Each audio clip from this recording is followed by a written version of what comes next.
Things just took a shocking turn for the New York Yankees headed into free agency, as there has been a ton of questions surrounding this team and the glaring hole that they showed in the playoffs. Despite having a star player as their closer, there has been a ton of talk surrounding a few different moves imminent for the Yankees and what their plans are going into free agency and sort of figuring out a lot of these bullpen issues that have plagued the team. And I mean, this is something that really did cause the Yankees to end up losing to the Toronto Blue Jays and showing a lot of weakness because frankly, they didn't have a reliable bullpen last year, something the Yankees and Brian Cashman specifically are usually known for having. So with that in mind, there has been a lot of talk on how the Yankees are going to rectify this situation, and Insider has revealed a wild update that none of us really saw coming. But guys, before we jump into that update, if you're part of that 73% that's not subscribed to Yankees Digest, make sure to subscribe so you don't miss a single New York Yankees update. We have a lot of great videos coming out every single day.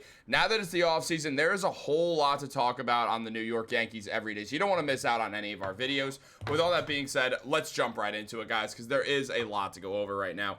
Because look, as we know, the Yankees, one of the big things that Brian Cashman always says is how you can never have enough pitching. That's the case with starting pitching and also the case with that bullpen. The Yankees do have a slew of good starters. I mean, obviously, Gerrit Cole's still around, Max Fried, Carlos Rodon, Cam Schlittler, Will Warren, Clark Schmidt, but three of the guys I just named aren't going to be in the rotation on opening day because, I mean, both Schmidt and Cole are recovering from Tommy John surgery, and now Rodon's going to be out as well. So when we see that, we know that's going to be one issue, but also their bullpen is going to be a problem as well if they do not address it. They don't have a lot of great arms out there, and it did cause a lot of struggle for the Yankees, but now they have been linked to a new name that is absolutely shocking because none of us would have seen this coming very long ago, but Edwin Diaz got linked to the Yankees. As insider Mark Feinstein said, unlike his teammate Pete Alonso, Edwin Diaz hasn't yet declared his intention to opt out of the final 2 years and $37 million of the 5-year,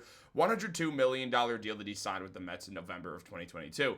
The right-hander had a stellar season in 2025, posting a 1.63 ERA with 28 saves in 31 opportunities, striking out 98 batters in the 66 innings that he appeared in. Diaz ranked near the top of the league in whiff percentage, strikeout percentage, and barrel percentage, looking like his vintage self in his second season back from a torn patellar tendon. Now, since it's a knee injury, you do expect the arm to stay the same, but it is good to see that he came back and that he was healthy and ready to go. Diaz, a very, very talented relief pitcher who was mainly a closer for the Mets. I mean, the man appeared in 62 games last season, pitched 66 innings, got 98 strikeouts, had a whip of 0.874, meaning a batter got on base he had under one batter getting on base per inning, which is incredible, and he did it very, very, not just slightly below. He's in the eights, so he absolutely dealt last year at that 1.63 ERA, collected 6 wins on the season, 3 losses, and is an elite closer as well if you want to use him in that role. Now, that does make things a little bit tricky for the Yankees, considering that their best relief pitcher is their closer in David Bednar, who they just went out and made a trade for. Because they traded for Bednar, there is some discussion like, all right, will the Yankees really look at the relief pitching slot? Is that what they're going to do, or at the closing slot? Or are they going to look towards other relievers in more of in a move that, I don't know, is more just going to be helpful for that sort of situation, getting a setup man? The thing is, if Edwin Diaz signs with the Yankees, they're just going to have a two-headed monster, a closer. One of them could pitch the 8th inning some nights, the other could pitch the 9th inning other nights. It would be an interesting thing, and we've seen the Yankees do that before. I mean, we saw when they had Dellin Betances and then still brought in Aroldis Chapman and Andrew Miller. So we've seen them do this exact thing before. We've seen them go out there and say, nah, we're just going to get a few great relievers who can all really close games just because we want to and we're willing to pay them. So if the Yankees are willing to do that, that's absolutely excellent news. That bullpen was filthy when they did that last time around. And also, we did see it get mentioned that Edwin Diaz has not yet thought about opting out of his contract back in September. And on top of that, if he does, he says he would love to return to the Mets, saying, I love the organization. They've treated me really, really good. So there is the whole factor of Edwin Diaz sticking around with the Mets. The Mets don't want to lose Diaz to the Yankees as well. They'd rather lose him to basically anyone else. So losing him to the Yankees would definitely be tough. Now, here's the thing.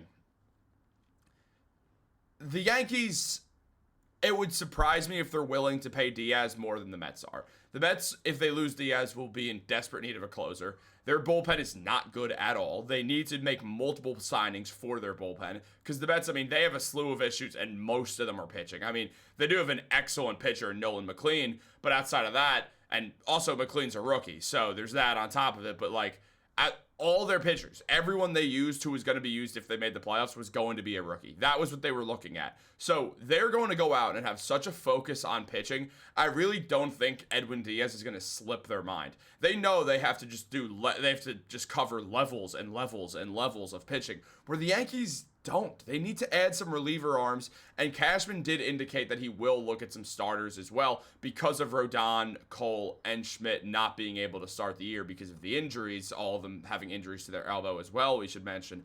So the Yankees, they will look at other starting pitchers, but also that appears as if it would mainly be in a trade is my thought process. I mean, I don't think they're going to be going out there and ready to spend $33 million per year on Framber Valdez. I don't see that happening. So we look at the Yankees, we look at their whole situation. I think they are going to be looking at the bullpen when it comes to free agency and then look for some trades with the starters. Now, I do have a video coming out on some starters who the Yankees are looking at trading for, so make sure that you don't miss that one. And also leave a comment down below which starter you would want to see the Yankees go after. But also let me know what you think about the relievers as well, because they do have a lot of interesting options here, man. I mean, look, obviously Devin Williams was still with the Yankees at the end of the year, and there was some noise about him probably leaving. The Marlins have interest in him, but he did really get it a bit better as time went on, but it was still a terrible year. I mean, he had a negative .3 WAR, sorry, not whip.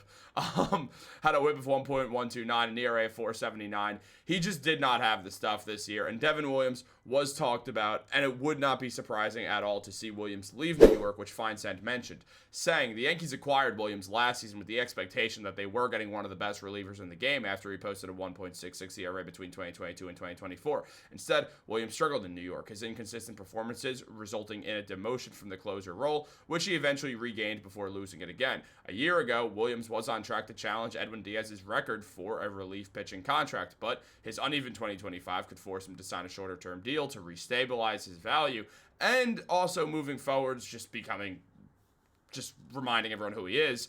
But he recently did say that having a chance to close games will likely factor into his decision this winter. That makes things tough for the Yankees because, well, David Bednar. Bednar is their closer. It's very clear that David Bednar is their closer. David Bednar was very good for the Yankees in the playoffs, having an ERA of 1.50 with 9 strikeouts and 2 saves in his 5 appearances. Now, given Devin Williams didn't allow a run in the playoffs. Didn't allow a single run. Had an ERA of 0. The man was good in all 4 innings that he pitched. Devin Williams was quite good. Now, David Bednar, he is, though, the Yankees closer for all intents and purposes right now. He did have a 2.3 ERA last season and a whip of 1.037. Had a great season for himself with 64 games and 27 saves. Bednar looks like he will be the Yankee closer, and that does make me think that Devin Williams will look towards the Miami Marlins for a contract. But also, Williams was seen with Aaron Judge and Cam Schlittler at the Knicks game on their opener against the Cleveland Cavaliers, a game the Knicks would win, and I would actually end up walking right by both Williams and Schlittler after the game. I think Aaron Judge dipped at the back, but I also got to see Ed Sheeran, and he's remarkably short, but he's got a good voice, so he's got that going for him. Guys, what do you think? Let me know in the comments down below. Like this video, subscribe, turn on post notifications. How'd you like that I mentioned that Ed Sheeran's short, because it makes me feel good about being tall? Have a great day, guys. Go Yankees. And also, Ed Sheeran's great. I'm not trying to hate.